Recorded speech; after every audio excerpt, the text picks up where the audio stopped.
Estos audios corresponden a una llamada hecha al servicio de emergencias por una mujer de 89 años llamada Dorothy Wright, cuando James Craig Kahler irrumpió en su casa en California, Estados Unidos, en noviembre de 2009. En esa ocasión, James acabó con la vida de la que era su esposa, Karen, y sus dos hijas, Emily de 18 y Lauren de 16, además de también quitarle la vida a Dorothy. El único que resultó ileso en la masacre fue el hijo menor de la pareja, Sean, de 10 años, quien luego testificaría en contra de su padre en el juicio. Esta familia lo tenía todo para ser feliz, pero el engaño, los celos y la violencia lo destruyeron todo. A continuación te contamos la historia. Hola a todos, ¿cómo están? Mi nombre es Lesma, espero se encuentren muy bien. Yo como siempre muy contenta de poder estar un día más aquí con ustedes, muy agradecida de que me estén viendo donde quiera que se encuentren.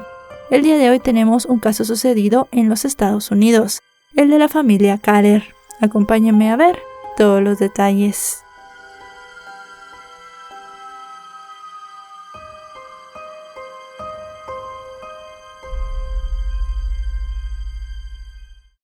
James Craig Kahler nació el 15 de enero de 1963 en Estados Unidos.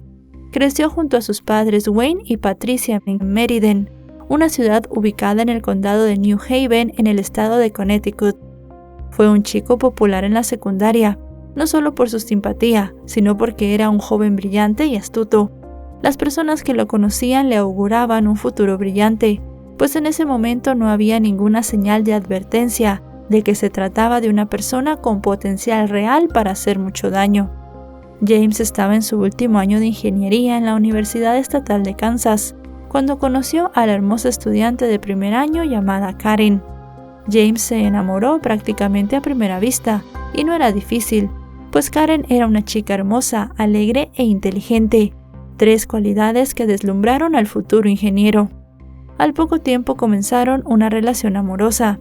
Eran una de esas parejas que todos creían que estaban hechos el uno para el otro. Ambos eran ambiciosos y unos de los mejores estudiantes de su clase, a quienes sus compañeros los describían como muy brillantes. James fue uno de los 3 estudiantes de su año seleccionado junto con su mejor amigo Victor para un trabajo exclusivo de ingeniería en Colorado. 2 años más tarde la pareja estaba felizmente casada, vivían en Colorado y su primera hija Emily estaba en camino. Ambos parecían estar perdidamente enamorados, y Karen disfrutaba haciendo feliz a su esposo tratando de ser la mujer perfecta. La llegada de su primogénita llenó de alegría al matrimonio, que aparentemente era feliz. Para el año 1999 surgió una nueva oportunidad, que James no podía dejar pasar. Le ofrecieron el puesto de director de servicios públicos en una empresa multinacional en Westford. La propuesta incluía un salario de más de $100,000, que les permitiría vivir a todo lujo, por lo que no dejaron pasar la oportunidad, y sin dudarlo hicieron sus maletas y se mudaron. Allí compraron una pequeña casa, donde tiempo después la pareja tuvo 2 hijos más, Lauren y Sean. A los Kahler no les costó nada hacer amigos en el nuevo vecindario. Los residentes los admiraban y respetaban, porque eran una familia cariñosa y servicial. Sus 3 hijos parecían haber heredado las cualidades de sus padres. Emily, la mayor, era inteligente, creativa y complaciente igual que su madre. En el caso de Lauren, no era tan creativa como su hermana, pero sí tenía un estilo muy brillante. Sean, por ser el más pequeño, era el consentido de la casa. A medida que los niños crecieron, se convirtieron aún más en el modelo de la familia perfecta. Eran destacados estudiantes, y las hermanas incluso habían formado una banda musical. Emily cantaba y tocaba la batería, mientras que su hermana tocaba el bajo. Ambas se convirtieron en estrellas locales que ofrecían conciertos en algunos eventos de la comunidad y locales de la zona. Karen era muy querida por todos, pues se convirtió en un miembro clave de la sociedad, donde organizaba eventos destacando su creatividad y simpatía, mientras James era considerado un hombre muy trabajador y un padre excelente. En pocas palabras, la familia era lo que los vecinos llamaban familia perfecta. A pesar de que llevaban casados casi 20 años, Karen y James lucían enamorados como el primer día. Eran una pareja adinerada, encantadora y popular en el barrio. pero debajo de la superficie de su matrimonio yacía una mezcla de fatal obsesión sexual y violencia que destruiría todo lo que tenían. La primera en enterarse de que la relación no era lo que parecía fue Lynn, la hermana de Karen, a quien ésta le confesó que con el paso de los años James se había vuelto un hombre posesivo y controlador, al punto de poner horarios para tener relaciones sexuales y hasta para acostarse a dormir. Tampoco le permitía ir a ningún lugar a menos que él lo autorizara, y controlaba todo lo que compraba, exigiéndole los recibos de las compras de la comida. Aunque Karen estaba harta, soportaba todo para mantener a su familia unida. Sintiéndose aislada y atrapada dentro de su casa, comenzó a buscar una salida. Decidió inscribirse en un gimnasio cercano. Sin embargo, sabiendo que James se negaría a pagar la membresía, recaudó el dinero por su cuenta, horneando y vendiendo pasteles. Al poco tiempo ya era asidua del gimnasio, y se involucró tanto que la contrataron como instructora de fitness. Para su sorpresa, cuando James se enteró, no tuvo problemas en que fuera, siempre y cuando llegara a casa a tiempo para cuidar a los niños y no descuidar las labores del hogar. En el gimnasio, Karen conoció a una mujer que cambiaría para siempre el curso de su vida. Su nombre era Sonny Reese, una hermosa instructora de ejercicio que llegó en un momento en el que Karen estaba vulnerable por las fricciones en su matrimonio. Quizás la decepción que tenía por su esposo hizo que la mujer viera con otros ojos a su nueva amiga, quien la hacía sentir bien y se preocupaba por ella. Sin darse cuenta y a pesar de nunca haber tenido una relación con otra mujer, Karen comenzó a sentir una fuerte conexión con Sonny, y su relación pasó de una simple amistad a una aventura amorosa. Al parecer, James, al notar la estrecha amistad entre ambas, fomentó la relación y le propuso un trío a las dos mujeres. Sonny afirmó en una entrevista posterior que él incluso llegó a enviarle flores y mensajes de texto para intentar atraerla, pero ambas mujeres rechazaron la propuesta. James se sintió rechazado, pero inicialmente pensó que su esposa estaba atravesando una fase experimental y que pronto superaría el interés por Sonny, pero ocurrió lo contrario. La relación que inicialmente alentó se había puesto fuera de su control. Perturbado y enojado, decidió hacer algo al respecto. Pensó que lo mejor era trasladar a la familia fuera de la ciudad. Consiguió un nuevo trabajo en el Departamento de Agua y Luz de Columbia, en Missouri, y se mudaron todos allí en junio de 2008. Karen estaba molesta porque su esposo estaba desarraigando su vida y su familia, pero él no le dio otra opción. James esperaba que esto pusiera fin a la aventura de su mujer. Sin embargo, la relación continuó a larga distancia. Las mujeres se contactaban a través de correos electrónicos, llamadas telefónicas y algunos encuentros furtivos. Durante este periodo, la relación entre James y Karen se volvió cada vez más tensa y llegó a un punto crítico el 31 de diciembre de 2008, en una fiesta de Año Nuevo organizada por viejos amigos, donde Sonny estaba presente. Durante la velada, las mujeres se besaron a la vista de todos los invitados. Lo que antes era un secreto entre los tres se volvió notoriamente público. Sintiéndose avergonzado y humillado, el hombre le reclamó a su esposa en plena fiesta su actitud, lo que arruinó totalmente la celebración y terminó por romper lo que quedaba de su relación. Al llegar a casa, Karen mudó sus cosas de la habitación matrimonial y le dijo a James que quería el divorcio. La reacción de la mujer lo dejó totalmente desconcertado. Trató de convencerla para que siguieran juntos, pero sus palabras no sirvieron de nada. Al no lograr persuadirla, habló con familiares y amigos de su mujer para que la ayudaran a entrar en razón. Trató de hacerse la víctima, alegando que Karen no solo lo dejaría por una mujer, sino que además quería quitarle todo su dinero y llevarse a sus hijos. Pero nada de lo que hacía parecía funcionar, pues Karen estaba más decidida que nunca a dejarlo. Y más adelante, aunque ya habían iniciado los trámites de divorcio, la mujer continuó viviendo con James y sus hijos en la misma casa. Para marzo de 2009 estaban al borde de un desagradable divorcio y todo estaba en disputa: el dinero, la casa y la manutención de los hijos. James estaba convencido de que ella se divorciaba de él para quedarse con su dinero y estaba teniendo problemas para asimilar lo que sucedía, por lo cual comenzó a comportarse de manera errática. El 16 de marzo, después de un altercado en su casa en el cual presuntamente James agredió a Karen, el hombre fue arrestado bajo sospecha de cargos de agresión doméstica en tercer grado. Sin embargo, el hombre les dijo a los oficiales que lo único que quería era abrazar a su esposa, pero ella se había resistido. Karen afirmó que él la lastimó en los brazos, como resultado del incidente. Luego de eso, ella se mudó de su mansión en Colombia con sus 3 hijos. En el transcurso de su año de separación, el hombre estuvo todavía más errático y solitario. No tenía ningún interés en ver a sus hijas, y solo quería que su hijo lo visitara. Sentía que las mujeres de su familia le habían fallado, y estaba enojado porque sus hijas habían aceptado a la nueva pareja de su madre. Durante los meses siguientes, el estado mental del hombre empeoró, y su obsesión por Karen aumentó. La acechó, la espió, le quitó el aire a los neumáticos e instaló un software espía en la computadora de su casa para hackear sus correos electrónicos. Estaba tan distraído por su matrimonio fallido que comprometió gravemente su trabajo. Se pasaba largas horas en su oficina enseñándole a sus compañeros de trabajo viejos álbumes familiares. Este comportamiento lo llevó a perder su empleo en septiembre de 2009. Al poco tiempo, el dinero que le habían dado por su liquidación se había esfumado. Estaba sin empleo y le debía más de $3,000 de manutención a Karen. Habiendo perdido todo, incluida su familia y su trabajo, no tuvo más remedio que volver a vivir con sus padres. Su vida estaba patas arriba y no sabía cómo enderezarla.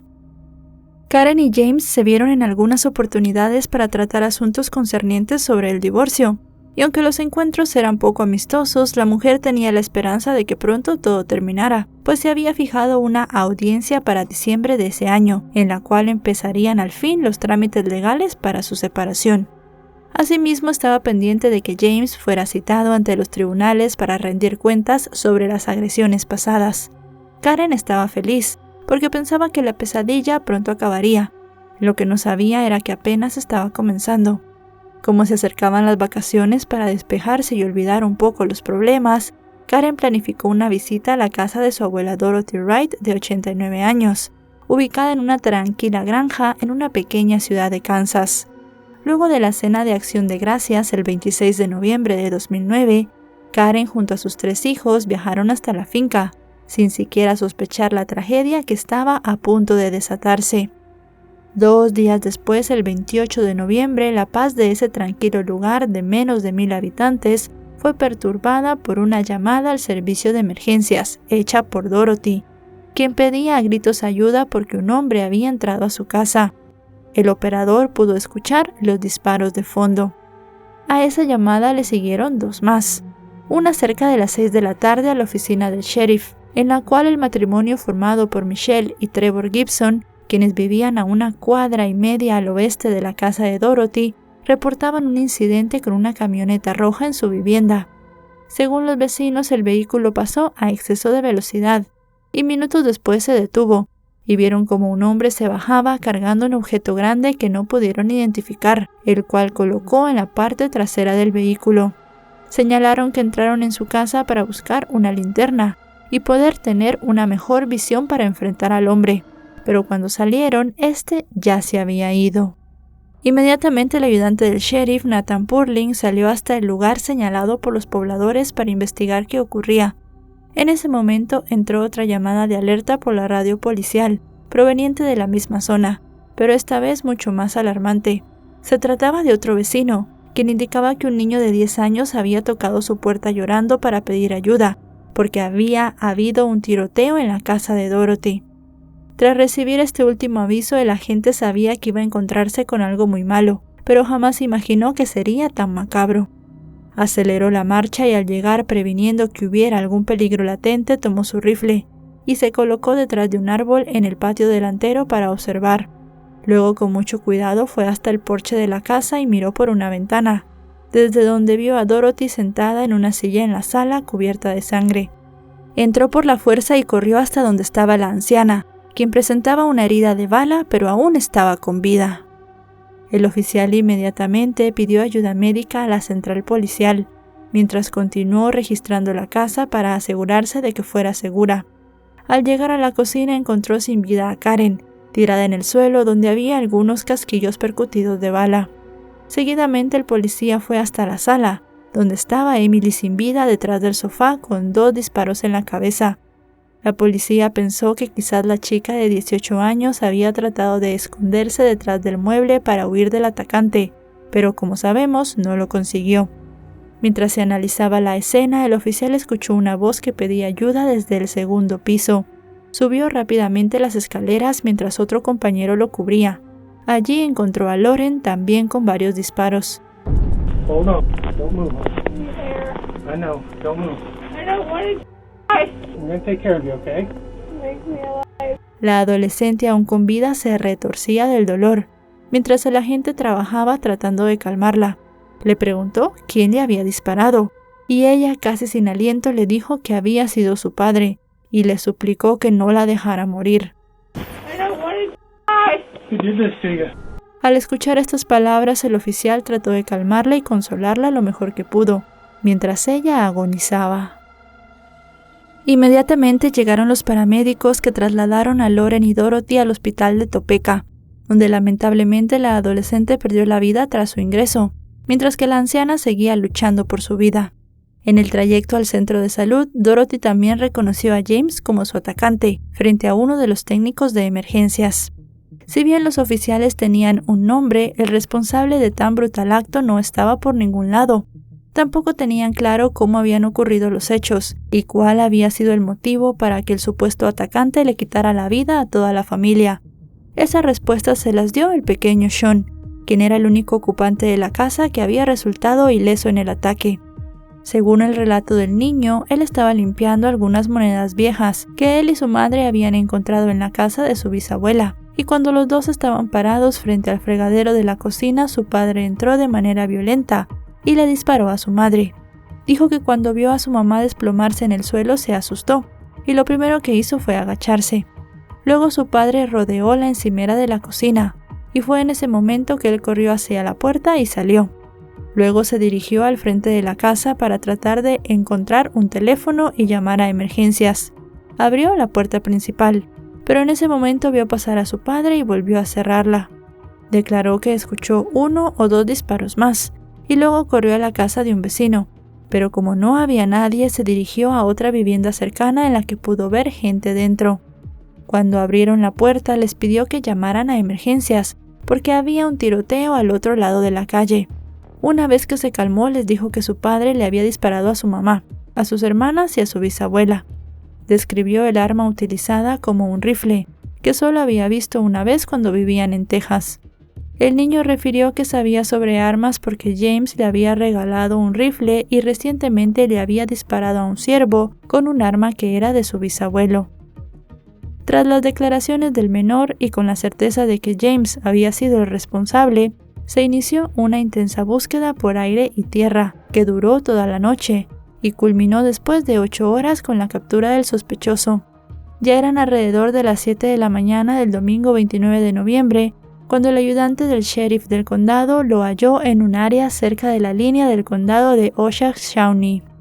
Aunque el oficial no había participado en la búsqueda, estaba patrullando el área después de que entró en servicio ese domingo por la mañana, y una persona en un vehículo le notificó que el sospechoso estaba justo al otro lado de la colina. Al conducir una distancia corta, se encontró con James caminando en una zanja, un tanto confundido, perdido y desaliñado, pero estaba seguro de que estaban tras de él, pues cuando el oficial se le acercó le dijo que era el hombre que estaban buscando.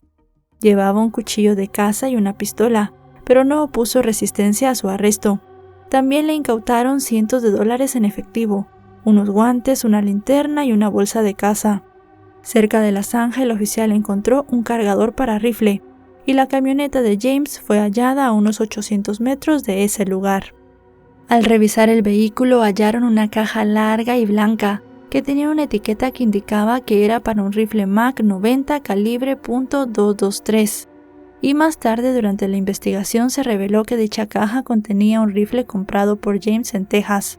Asimismo se encontró un frasco de pastillas para la ansiedad en su mochila. El sujeto fue trasladado a la comisaría para rendir sus declaraciones. Durante su interrogatorio no reveló mayores detalles sobre el ataque.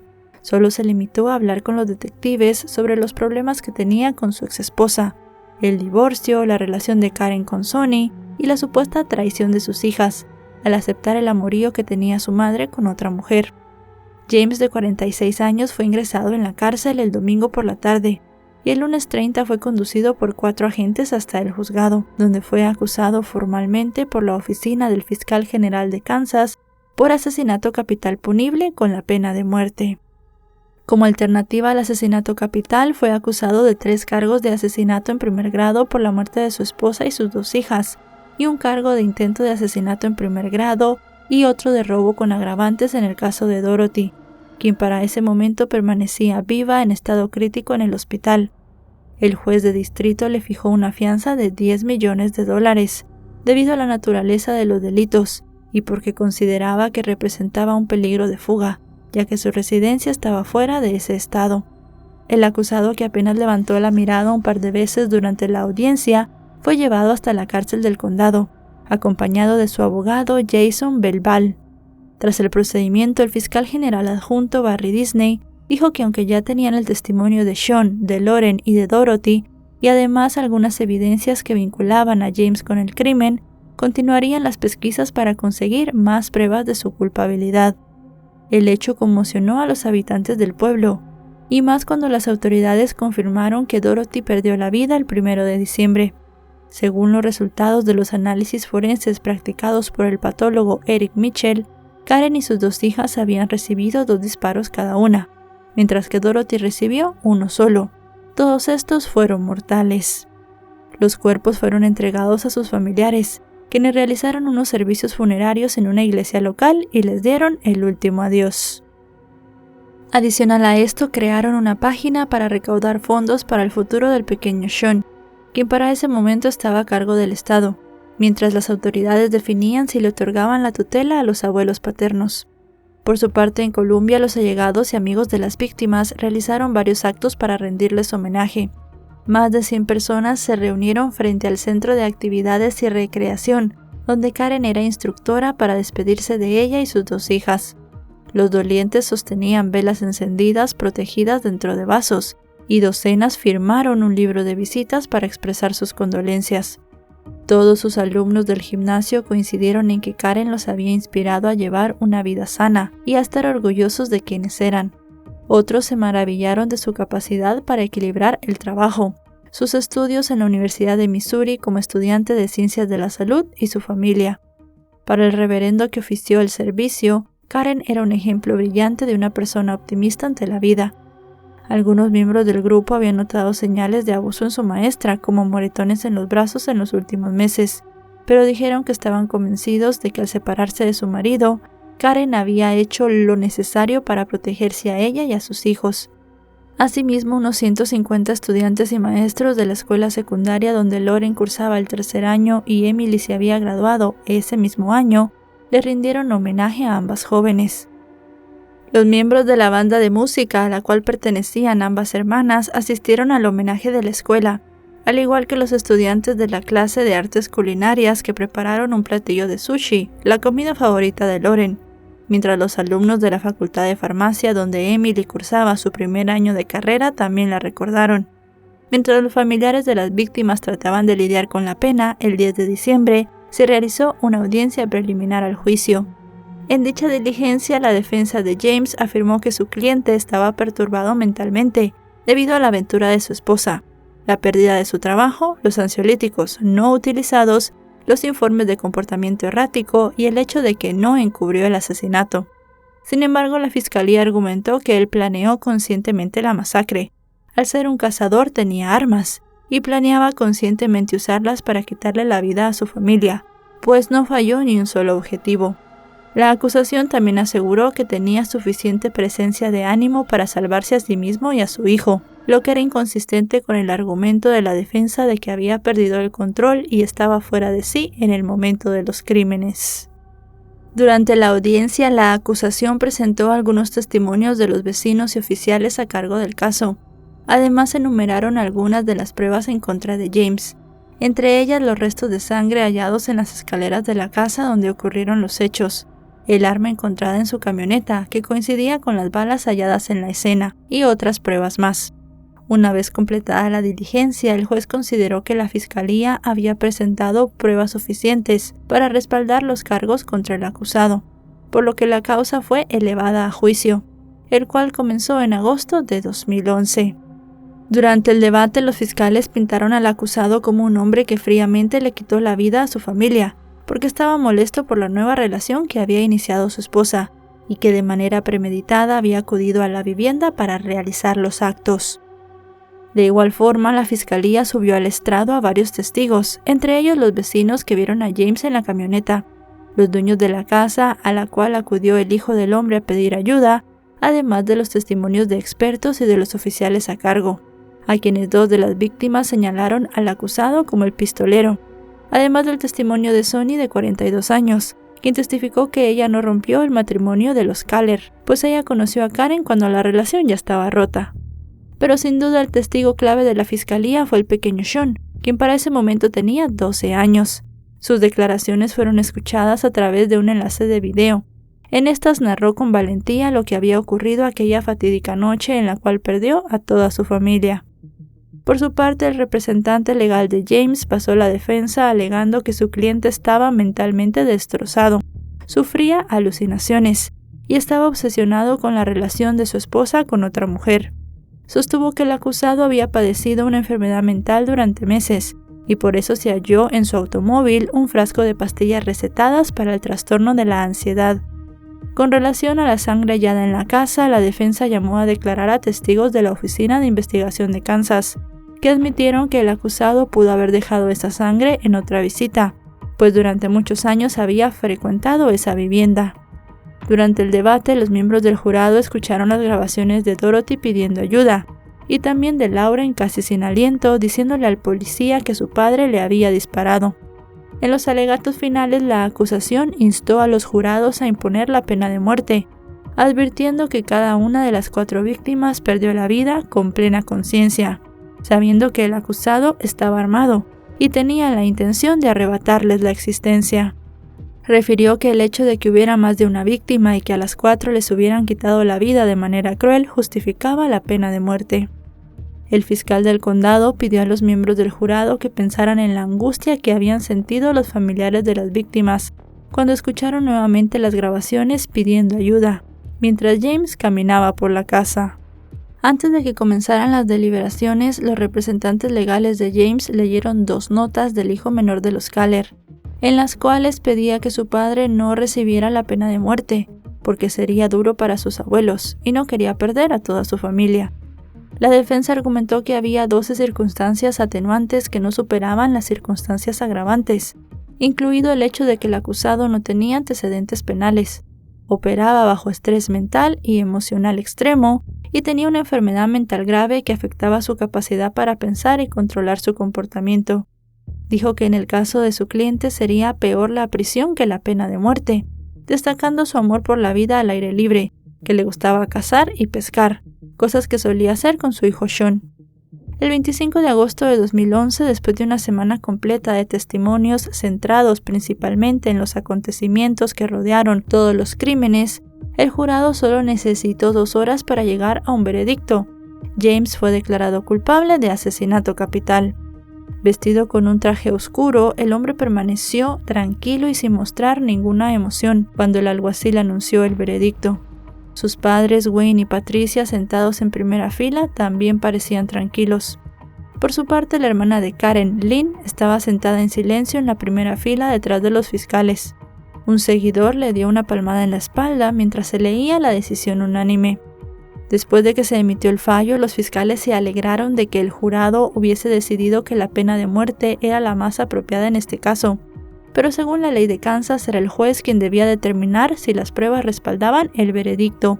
De no ser así, el tribunal podía cambiar la sentencia a cadena perpetua sin libertad condicional. Sin embargo, esto no sucedió, y el juez principal estuvo de acuerdo con el jurado. Le impuso la pena capital a James de 48 años y ordenó su reclusión en el Departamento Correccional de Kansas. Antes de dictar sentencia, el juez escuchó los comentarios de la hermana de Karen y se leyó una declaración de Patricia, la hija de Dorothy. Lynn habló primero. En su intervención, la mujer señaló que extrañaba mucho a su hermana, con quien tenía una relación muy cercana. Recordó los últimos encuentros compartidos con ella y sus sobrinas, Lauren y Emily, y aseguró que las extrañaría hasta el final de sus días. Por su parte, Brenda Albright, directora de la oficina del fiscal general, leyó la declaración escrita por la hija de Dorothy, en la cual dijo que había perdido a 3 generaciones de sus seres queridos de un solo golpe y aún no se reponía. Dijo que luego de enterarse del tiroteo viajó a Kansas para estar con su madre, a quien acompañó en el hospital hasta el día que falleció. Aseguró que restauraría la casa en la que había crecido, pues sabía que sería un infierno y un horror para ella volver a entrar allí después de lo ocurrido. Por su parte, los abogados defensores dijeron que a Shawn se le dio la oportunidad de comparecer en la sentencia, pero el adolescente la rechazó. Sin embargo, dijeron que no había cambiado de opinión, de no querer que su padre fuera condenado a muerte. Para los defensores, la sentencia era totalmente anticipada, pues no había antecedentes de que un juez del condado hubiera anulado una recomendación de muerte de un jurado. Por su parte, el abogado Tom Haney presentó un aviso de apelación de las condenas y se retiró del caso, que sería manejado por la Oficina de Apelaciones Capitales del Estado. Sin embargo, la sentencia de James fue confirmada por la Corte Suprema de Kansas en 2018 y ratificada nuevamente por la Corte Suprema de los Estados Unidos en 2020, desestimando el argumento legal presentado por los abogados que representaban a James, quienes cuestionaban la constitucionalidad del Estatuto de Kansas, que había abolido la defensa por demencia en 1995, en el cual, según los letrados, se violaban los derechos de la 14ª y 8ª enmienda. El máximo órgano del Poder Judicial consideró que el argumento no era lo suficientemente fuerte como para merecer la reconsideración de la sentencia. También consideraron que durante el juicio un perito llamado por la misma defensa concluyó que el procesado estaba cuerdo en el momento de los hechos. El último recurso interpuesto por James para apelar su condena fue en enero de 2023, siendo esta su última oportunidad para revocar la pena.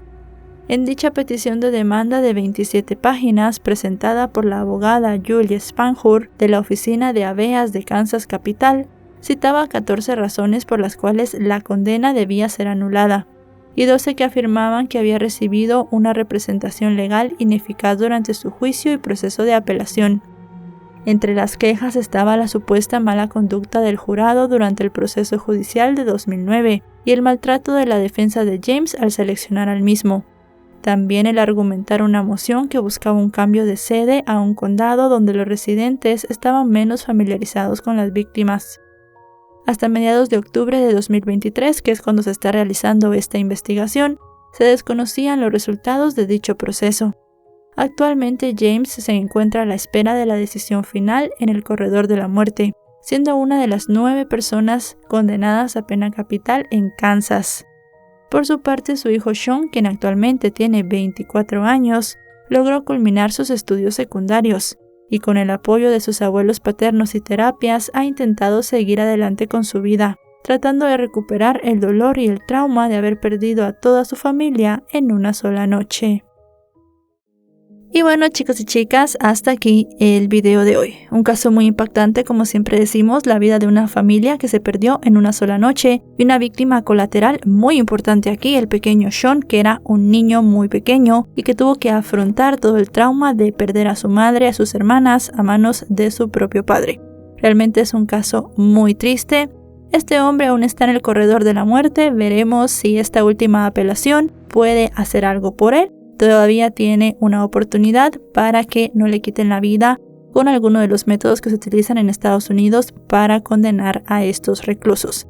Pero puede ser que no, lo más probable es que sea así, que él se mantenga en el corredor de la muerte y sea ejecutado en algún momento. Ahora sí, no me queda nada más que decirles que nos vemos hasta otro caso. Adiós.